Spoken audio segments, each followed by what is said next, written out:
Azerbaycan müqəddəs sormadım, Azerbaycan şərəfli bayrağım, tarix yazın, qanınla, canınla, tarix yazın, ucaldın adınla.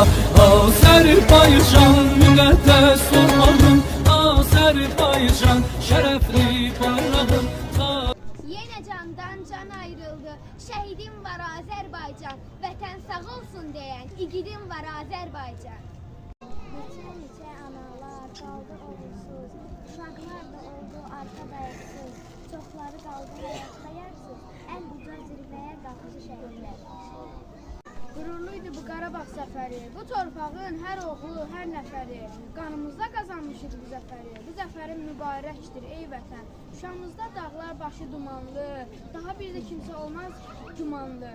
Qazi rəşadətli şəhidin şanlı, bu zəfərin mübarəkdir ey vətən. Qalx Azərbaycan oğlu, qələbə səninlədir, dalğalanır bayrağın, durur sənin bəzədir. Qatil gülləsinə qurban gedirkən, gözlü sabaha dikişdi şəhidlər, üçrəngli bayrağı öz qanlarıyla, vətən torpağına çəkdi şəhidlər.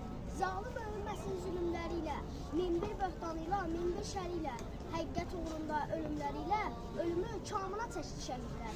Azerbaycan müqəddəs sormadım, Azerbaycan şərəfli bayrağım, tarix yazın, qanınla, canınla, tarix yazın, ucaldın adınla.